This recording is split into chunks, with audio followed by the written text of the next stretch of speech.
Welcome back mga kaltab. Ito na naman po ang inyong lingkod, si Mr. Destiny.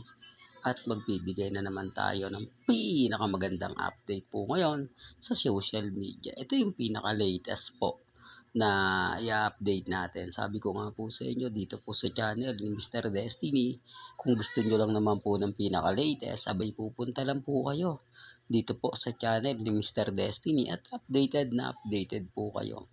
Medyo natagalan po tayo sa pagbibigay ng update. Alam po naman pong inaantay nyo yung mga post at syempre mga update po natin pagdating po kay Mengay at kay Alden Richards. Medyo nagpapagaling po ngayon si Mr. Destiny at syempre hindi po tayo mawawala. Kaya sabi ko sa inyo, kampante at matatag lang po tayo sa mga mamis, sa mga titas na hinihintay po yung mga update ni Mr. Destiny. Mabuhay po kayo hanggang gusto po ninyo. Sabi ko nga, basta't naandyan po ang Aldab Nation, mananatili pong buhay si Mr. Destiny at hindi ko po kayo iiwan. Ganyan naman po natin kamahal ang isa't isa na nagsisimula pa lang po ang Aldab. Tayo na po talaga yung totoong magkakasama at hindi po tayo nag-iiwanan kahit po sa Broadway, sa Philippines Arena at sa mga event at syempre sa Barangay One for All for One. Well, punta na tayo sa ating unang update.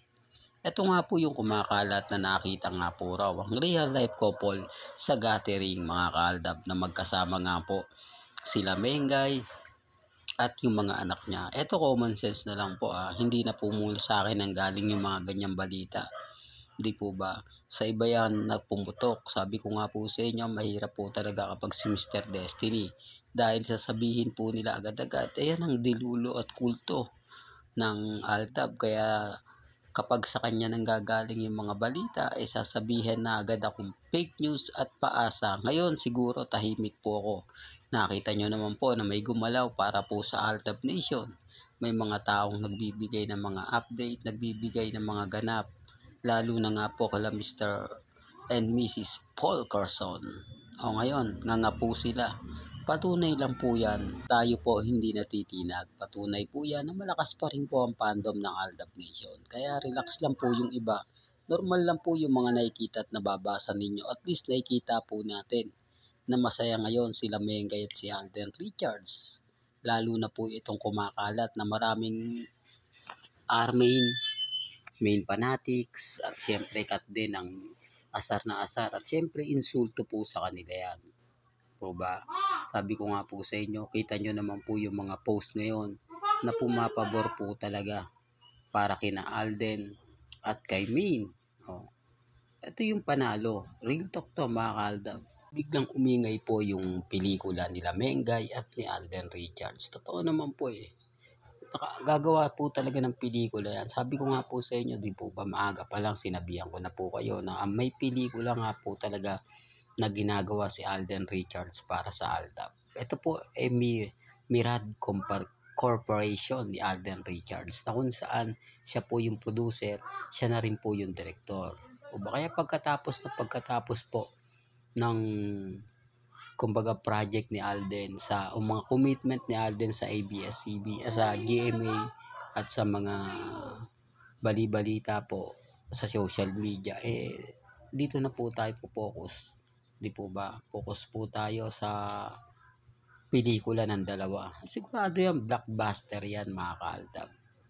Hindi, ang dami kasing mga nag-react ngayon na tinalo na nga po daw ng kumbaga Hello Love Again ang Rewind, na kung saan nga po talagang kumita daw po na malaki. Normal lang po yan kasi isang buwan at kalahati nga po, 2 buwan nga po yung promotion po ba? Sinong hindi makakabenta ng maraming ticket? Antayin nyo po yung mga bali-balitang pumuputok pelikula nila Alden at ni Main.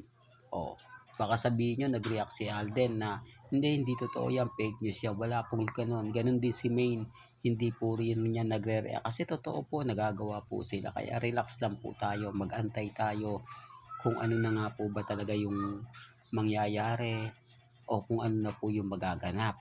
Sabi ko nga po sa inyo dito po sa channel ni Mr. Destiny, marami po mga update, marami po mga ganap ang kumbaga antay natin.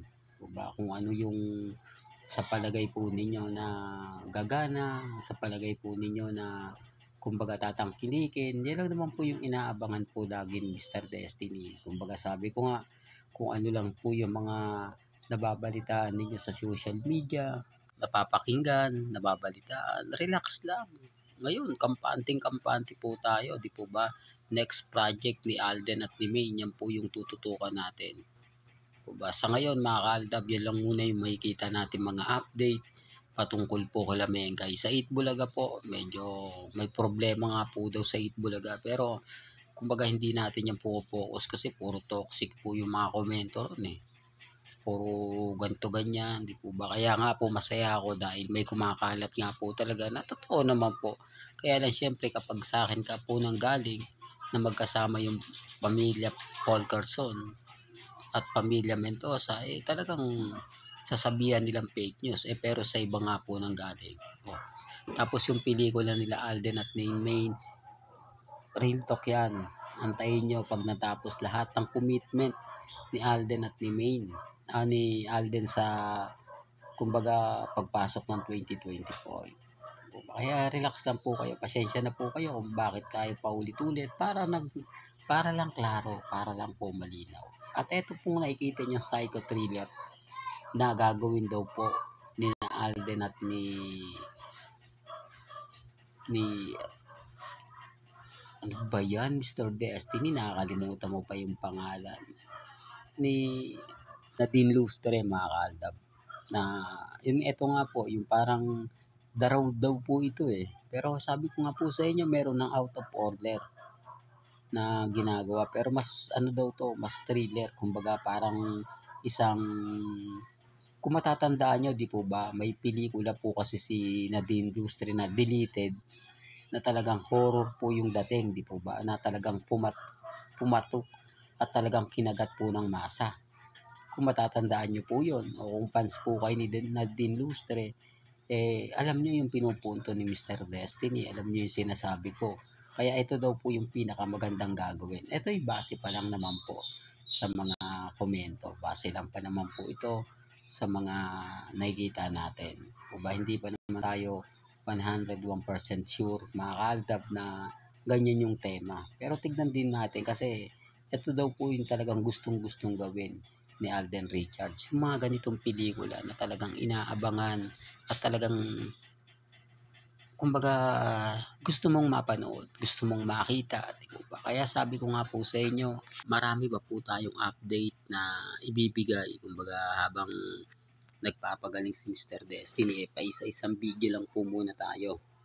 Di po ba? At least mga kaaldab dito, kampante kayo, masaya po kayo na hindi po mawawala si Mr. Destiny, magiging kampante at maging matatag lang po, lalo na po yung mga taong nag-aantay, nagmamahal kay Mr. Destiny. Kaya relax lang po. Diba? Sa ngayon, antayin natin kung ano pong magaganap kina Alden at kay Main. O ngayon wala na pong sarswela, tapos na po yung mga komento. Nakakuha na po nila yung dapat nilang kunin. Nakagawa na po ng bagong record ang Catherine o ang Den na sinasabing yun daw po yung sa kanila. Ibigay na lang po natin. Kasi hanggang ngayon lang naman po sila eh, pagsapit nga po ng 2025. Lahat po ng pinaghirapan nila, lahat po ng mga sinabi nila ay wala po. Hindi po yan effective, never po yan. Kumbaga baliwala lang at useless lang po yung mga ganyan. Kaya nga sabi ko sa inyo, maging kampante lang, maging relax, di po ba? Malay nyo, bukas sa makalawa, eh magbago na po yung takbo, di po ba, ng lagi natin pinapaliwanag. Real talk to mga kaaldab. Well, hanggang dito na lang po ang ating latest updates. Kaya kung gusto nyo pa po ng pinaka-latest at sariwang update, abay tumutok lang po kayo dito po sa channel ni Mr. Destiny para updated kayo sa mga bago at sa mga latest po na i-upload po natin maya-maya lang.